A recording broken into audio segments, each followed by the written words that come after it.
मुंबईतील फेरीवाल्यांचा प्रश्न पुन्हा एकदा ऐरणीवर आलेला पाहायला मिळतो आणि त्याचं महत्त्वाचं कारण म्हणजे काल संजय निरुपम यांनी घेतलेली एक पत्रकार परिषद. या पत्रकार परिषदेत त्यांनी असं सांगितलं की त्यांनी काल जे महापालिका आयुक्त आहेत अश्विनी भिडे त्यांची भेट घेतली आणि फेरीवाल्यांचा जो प्रश्न आहे तो मार्गी लावण्यासाठी ते प्रयत्न करत असल्याचं देखील त्यांनी सांगितलं. त्यात म्हणताना त्यांनी असं देखील नमूद केलं की बांगलादेशी फेरीवाला एकही आतापर्यंत सापडलेला नाही, मात्र सरसकट सगळ्या फेरीवाल्यांवर बांगलादेशी असल्याचं कारण दाखवून कारवाई होतीये. मात्र ह्या लोकांचा रोजगार जो आहे तो हाताच्या पोटावर आहे. त्यामुळे आपण नेमकं त्यांना विचारूया की त्यांना नेमके काय त्रास आहेत. दादा, इतके दिवस फेरीवाल्यांचा हा प्रश्न आहे. QR कोड जो आहे तो गेले अनेक वर्ष देणार असल्याचं सांगतायत. ID कार्ड देखील देणार असल्याचं सांगत होते. मात्र आता 10 तारखेपर्यंत हे ID कार्ड तुमच्या हातात येणार आहेत. काय वाटतं? ID कार्ड 10 तारखेपर्यंत देणार असं परवा उप महापौरांनी डिक्लेअर केलेलं आहे. पण ID कार्ड देणार तर पर्यायी जागा कुठे आहे? अजूनपर्यंत जागाच नाही तर ID कार्ड घेऊन आम्ही काय करणार? हा एक मुद्दा आहे. अच्छा, गेल्या 47 वर्षापासून काही फेरीवाल्यांची तिसरी पिढी आहे या रोडला धंदा करते. आज मी तिसरी पिढी आहे. 47 वर्ष होऊन गेले. तर 1982ला जेव्हा चंद्रशूर जज होते तेव्हा त्यांनी बोललेलं आहे की फेरीवाल्यांसाठी पर्यायी जागा द्या. त्याच्यानंतर अटल बिहारी पंतप्रधान झाले, त्यांनी बोलले की स्वयंरोजगार करायला यांना द्या. त्याच्यानंतर आताचे जे पंतप्रधान आहेत नरेंद्र मोदी साहेब, त्यांनी प्रत्येक फेरीवाल्याला 10,000 रुपये दिले. त्याच्यानंतर कोणी 20,000 रुपये काढले, कोणी 50,000 रुपये काढले. तो लोन अजून पण फिटलेलं नाही. आता मेन प्रश्न असा आला की आता गव्हर्नमेंट बोलते आम्ही QR कोड देणार. QR कोड देऊन करायचं काय?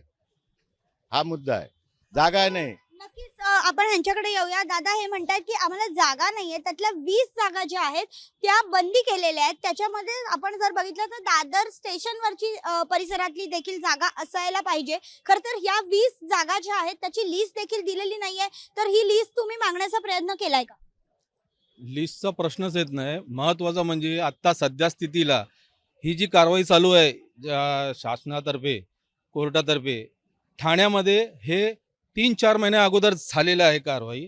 त्यांना QR कोड दिला, 1 महिना बसवला, नंतर त्यांच्यावर परत हाय तीच कंडिशनमध्ये चालू झाली आहे. म्हणजे त्यांना धंदा रोजगार लावायला देत नाही. हा, आम्ही स्वयंरोजगार करतो. आज माझं 48 वय आहे. माझं तिसरी पिढी आहे ही हे करतोय. आम्ही स्थानिक लोक आहोत, पण ह्याकडे प्रशासन लक्ष देत नाही. फक्त हायकोर्ट आपल्याला सपोर्ट करतोय, परंतु ग्राउंड लेवलवरती आम्हाला काय त्रास होतो तो आम्हालाच माहिती आहे. आज माझी मुलं कॉलेजला चालले, ॲडमिशन आहे, सर्व गोष्टी आहेत. आज तुम्हाला माहिती आहे महागाई किती वाढत चालली आहे. ठाण्याला गावदेवी म्हणून काहीतरी आहे, तिथे लोकांना 150 मीटरच्या पुढे बसवलं. 150 मीटर बसवल्यानंतर तिकडे परत पुन्हा 1 महिन्यानंतर त्यांचा सर्वे झाला. म्हणजे तुम्हाला पण देखील तीच भीती धास्तावते. यस. मग तेच बोलायचं उद्देश तोच आहे की आम्हाला QR कोड देणार म्हणजे महाराष्ट्र शासनाचे जे अधिकारी आहेत, ते पोलीस डिपार्टमेंट असून किंवा महानगरपालिकेची, हे नंतर काय सांगणार की आम्हाला पर्यायी जागा भेटणार, त्यावेळी आम्ही तुम्हाला कळवू. मग तोपर्यंत आम्ही स्वयंरोजगार कसं काय करणार? आणि दुसरी गोष्ट, सुप्रीम कोर्टाने काय सांगितले आहे की कायद्यामध्ये लिहिलेलं आहे की तुम्ही जोपर्यंत यांना पर्याय जागा देत नाही तोपर्यंत त्यांना हाय तिथेच बसू द्या म्हणून. पण त्याची अंमलबजावणी कोणीही करत नाही. नक्कीच. पण आपण जर बघितलं दादा तर बांगलादेशी आहे असं म्हणत कारवाई जी आहे ती मोठ्या प्रमाणात सुरू झालेली होती. तर यामध्ये संजय निरुपम काल असं म्हणाले की एकही बांगलादेशी सापडला नाही, सगळे जे आहेत ते भारतीय आहेत आणि मुद्दामून परप्रांतीयांवर ही कारवाई जी आहे ती सुरू आहे. ह्या त्यांच्या आरोपाला तुम्ही पाठिंबा देता किंवा कसं बघताय त्यांच्या आरोप? बांगलादेशी नको इकडे. बांगलादेशी कशाला पाहिजे? पण आहेत का? म्हणजे त्यांचं असं म्हणणं आहे की एकही फेरीवाला आतापर्यंत बांगलादेशी सापडला नाही. सापडला नाही म्हणजे ते लपून असतात म्हणून कसं सापडणार? रात्री धंदा करतात. आम्ही लोक दिवसात धंदा करतात, आम्ही बघत नाही त्यांना. बांगलादेशी कोण आहे, का नाही, काय कुठे कुठे गेला असं नाही. पण दिवसा तुम्ही धंदा करता, पण दिवसा धंदा आणि ते रात्री धंदा करतात. मात्र ही जी कारवाई आहे ती सगळ्यात जास्त दिवसा होताना पाहायला मिळते. नाही, दिवसात कोण दिसत नाही. सकाळी लावतो धंदा, 4च्या अगोदर धंदा लावून त्यांनी निघून जातात. आम्ही लोक 10च्या नंतर लावतो, तरी पण लावायला भेटत नाही. म्हणजे थोडक्यात त्यांना सूट मिळते असं म्हणायचंय तुम्हाला? रात्री रात्री रात्री ते धंदा लावतात त्याच्यामुळे त्यांना कुठेतरी सूट मिळते असं म्हणायचं. नाही, पोलीस ही कारवाई करते, बांगलादेशी शोधते, पण बांगलादेशी नसल्या कारणाने ते कुणाला पकडू शकत नाही.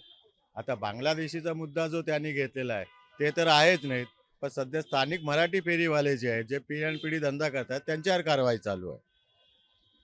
जर बांगलादेशी असेल तर आतापर्यंत पकडले असते किंवा भेटले असते. म्हणजे संजय निरुपम जे म्हणतात त्याच्यात तथ्य आहे कुठेतरी.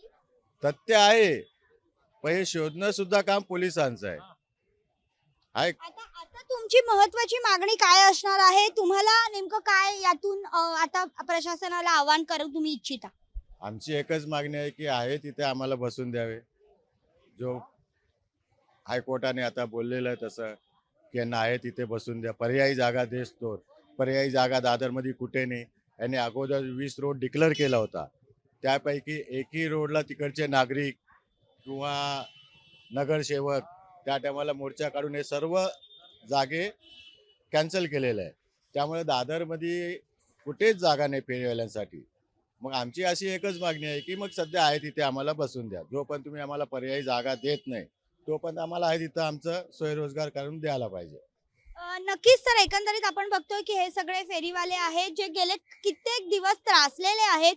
व्यवसाय जो आहे तो महापालिका प्रशासन इथे बसू देत नाहीये, करू देत नाहीये. त्यामुळे अगदीच रोज जे कमवायचं आणि रोज खायचं अशा पद्धतीचं त्यांचं आयुष्य असतं. मात्र आता गेले कित्येक दिवस बसूच न दिल्यामुळे मोठी पंचायत जी आहे ती त्यांना निर्माण झालेली पाहायला मिळते. घरात देखील त्यांचे कौटुंबिक जो मुलं आहेत, शिक्षण आहे त्यांचं किंवा ज्येष्ठ नागरिक त्यांच्याही घरात आहेत, तर त्यांचा औषध पाण्याचा खर्च आहे तो कसा भागवायचा असा मोठा प्रश्न जो आहे तो सध्या त्यांच्या समोर पडलेला आहे.